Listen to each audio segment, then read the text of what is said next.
Hi, I'm Gordon from Camera Labs, and this is my first looks review of the EOS R, Canon's first full-frame mirrorless camera.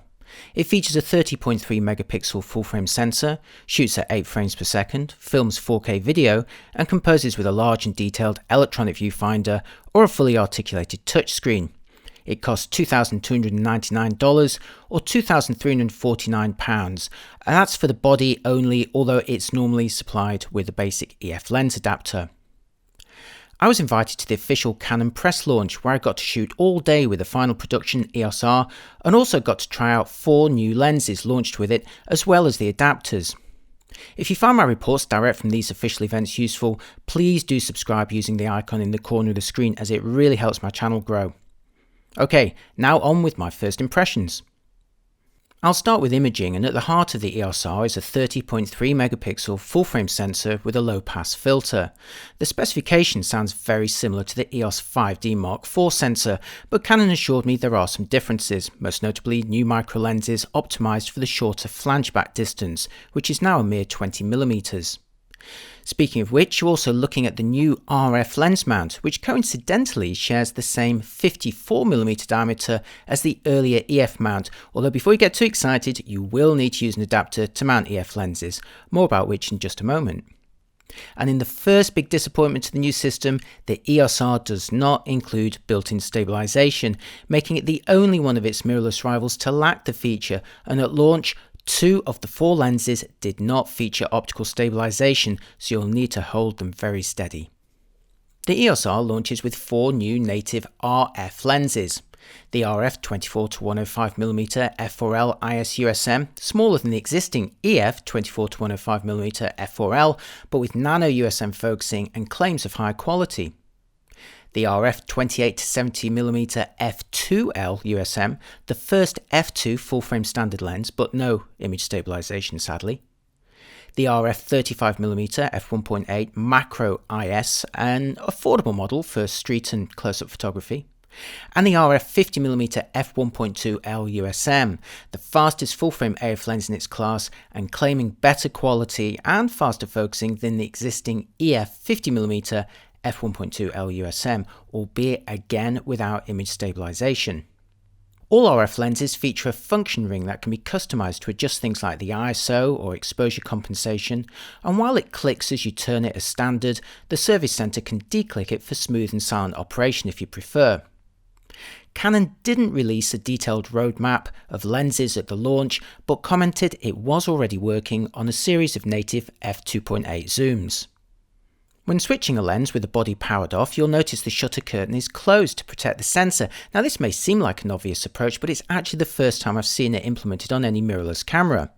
When a lens is mounted and the camera is powered down, the lens also automatically closes its aperture to the minimum value and also focuses at the minimum distance, again all as a precautionary measure. It's interesting how Canon's obviously a lot more concerned about this than its rivals. With 130 million EF lenses in the wild, backwards compatibility is critical, so Canon includes a basic adapter for EF and EFS lenses in the box, at least in most regions that I know about. Sadly, EFM lenses from Canon's APS-C mirrorless system will not work on the EOS R with or without an adapter. The distance just isn't right to the sensor, and this is pretty disappointing if you're an EOS M owner who is looking to maybe upgrade to full frame. But offering some consolation are 2 additional adapters for EF and EFS lenses, one which includes the customizable function ring of other RF lenses, essentially equipping all EF lenses with this capability, and the other one supporting drop-in filters with either a circular polarizer or variable neutral density option. And if you go for one of those, you can always add the other one later. Now they're not exactly cheap, but I am still pleased to see Canon exploit the space in an adapter to provide this additional functionality. The body itself may be smaller than an EOS 5D Mark IV, but it's still a significant size, especially when coupled with one of the larger RF lenses, and that's 3 out of 4 of them at launch. That said, in terms of weight, it is a little lighter at 660 grams for the body and battery alone, which puts it in the same ballpark as a Sony a7 III or a Nikon Z7. The size has also allowed Canon to fit a decent sized grip, and I managed to get all 4 of my fingers wrapped around it. It feels like a substantial camera in use, although again, those lenses are pretty hefty, aren't they? In terms of controls, Canon's taken the opportunity to do things a little differently from normal. There's a simple power dial on the upper left side, but no mode dial to be seen. I'll show you how to operate that in a minute. On the upper right side, there's finger and thumb dials, as well as a small LCD status screen, which can show 2 pages of information and can be backlit for easier visibility. To change the shooting mode, you'll need to first press the mode button, then use either dial to scroll through the modes on the upper screen, or select the desired one via the touchscreen on the rear. It's not as quick as using a dedicated mode dial, but it's still fun to do things a bit differently. To access the movie modes, just press the mode button and then the info button. Also notice the new flexible mode, which lets you effectively operate in full auto, but individually tweak any of the usual exposure settings. Round the back, there's more changes. There's no flat control wheel of higher end EOS bodies, although remember there is that customizable ring on RF lenses. There's no AF joystick either, forcing you to use the screen as a touchpad, although there is at least back button focusing and a new M function bar I'll discuss in just a moment.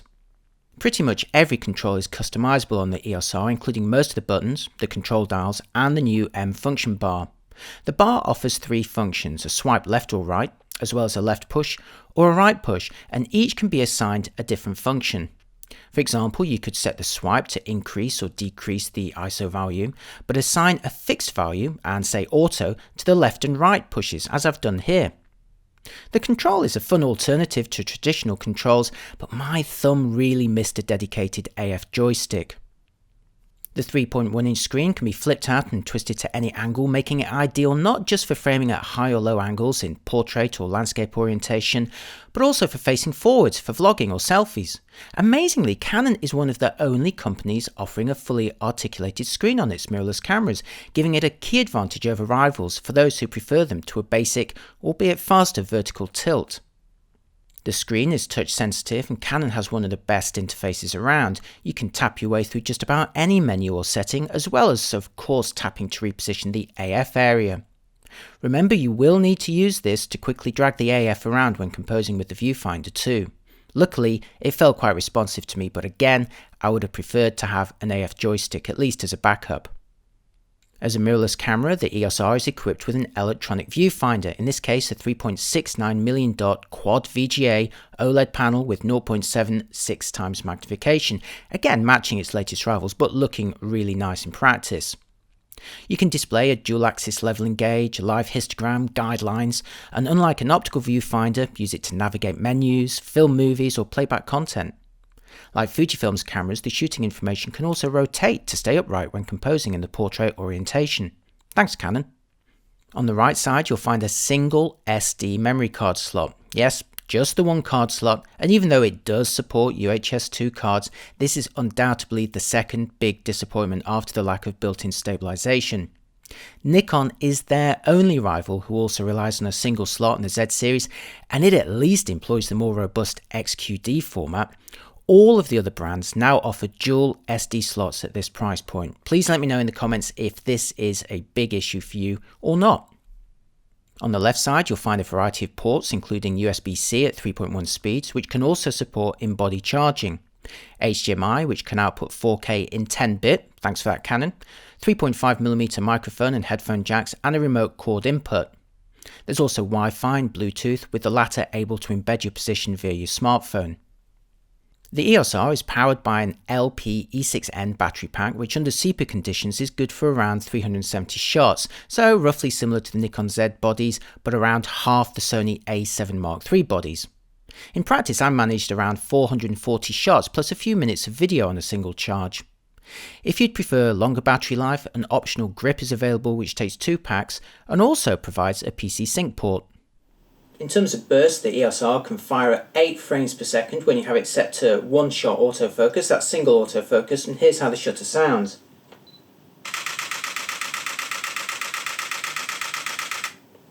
If you have it set to continuous autofocus though, which in Canon's world is known as servo AF, I'll just set the camera, servo AF, the speed reduces to about 5 to 5.5 frames per second.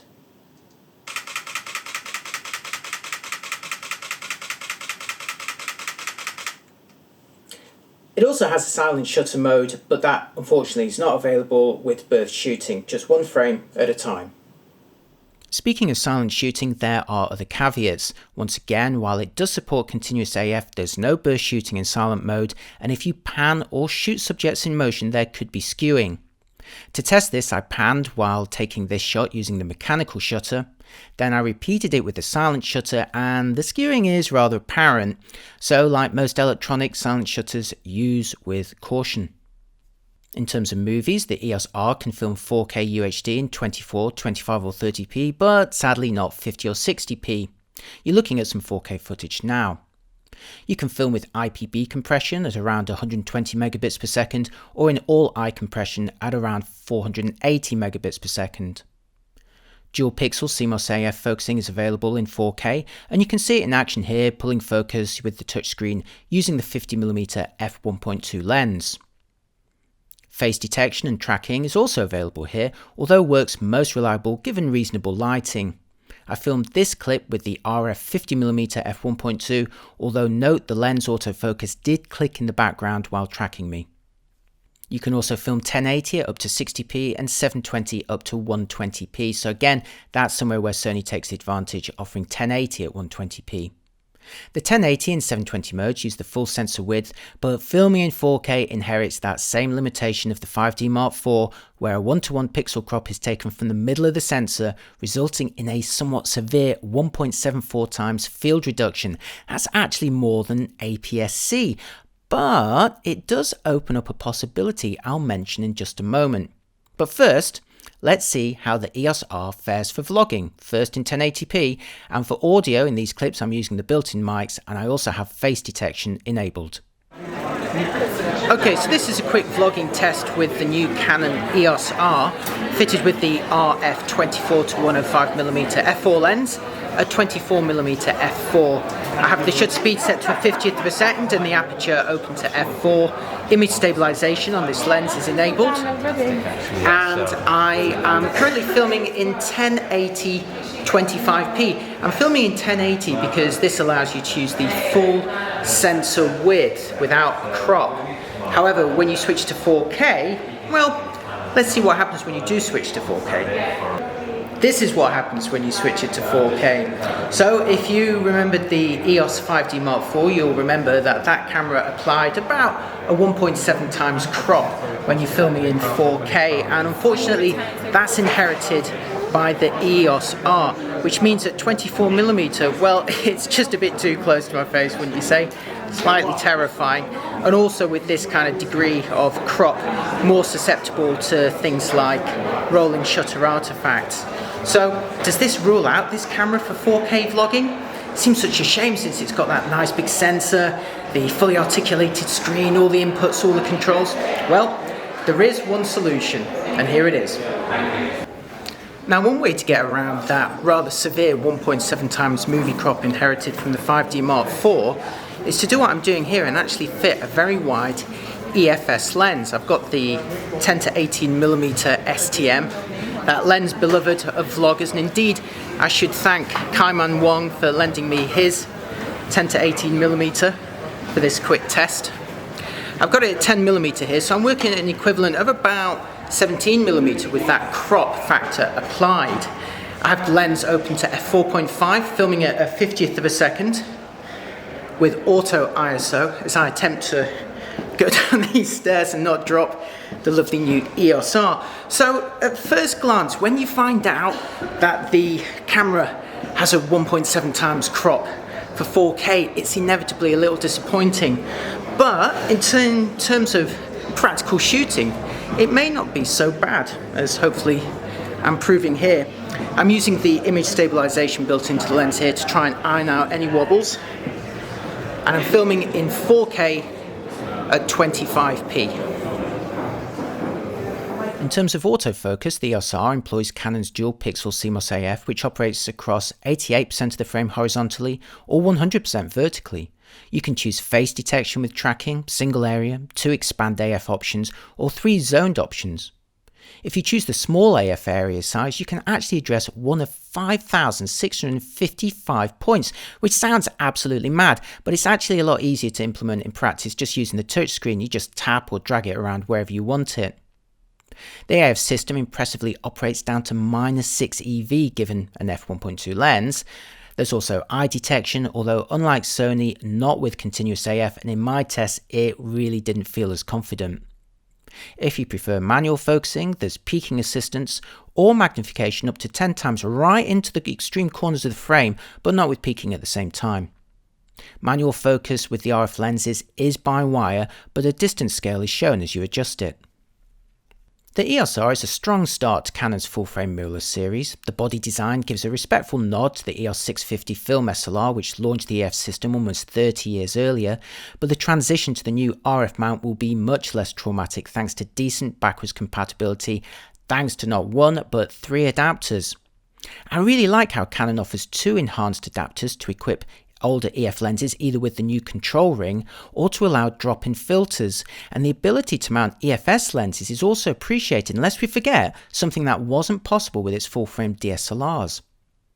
I'm delighted Canon's launched the system with 2 exotic lenses, with the RF 50mm 1.2 bringing an important overhaul to this model, and the RF 24-70mm f2 offering something truly unique. They are quite large though. Meanwhile, dual pixel CMOS AF does a great job at focusing both for stills and movies, and I was impressed by its low light capability, at least when fitted with the 50mm f1.2. The 3 major disappointments though are the lack of built-in stabilization, the single card slot, and that severe crop when filming 4K, any of which could be deal breakers for some of you, and it's also unfortunate that EFM owners won't be able to adapt their native lenses. Please do let me know what you think about this in the comments. I also personally missed an AF joystick and found face and especially eye detection felt much less confident than Sony's Mark III bodies. Speaking of which, the Mark III Sonys also shoot faster and have longer battery life, and also do a respectable job with adapted EF lenses too. Price-wise, it's difficult to compare the EOS R directly against its rival full-frame mirrorless cameras, as it sits roughly between the Nikon Z6 and Z7, as well as roughly between the Sony a7 III and a7R III in both money and resolution. But I will say it's considerably cheaper than Canon's own EOS 5D Mark IV, while matching its image and movie quality. I think this first model is aimed at converting existing Canon DSLR owners, but those who are happy to switch systems entirely have a great deal of other options to weigh up. Either way, it's great to see another full-frame mirrorless system on the market, and I look forward to seeing where Canon takes it. In the meantime, head on over to cameralabs.com and you'll see all of my latest tests with this system, sample images, movies, and a lot more. As always, if you find my videos useful, please like, share, and subscribe if you haven't already. That icon is in the corner for you. And if you really like what I do, you can treat me to a coffee to help me get working on more reviews. If you're interested in my personal approach to photography, check out my book In Camera, which tells the story behind 100 of my favourite travel photos, all JPEGs, all straight out of camera with no post-processing, and you can also see all of my latest shots on Instagram using the @CameraLabs handle. Thanks for watching, and see you next time. Bye bye.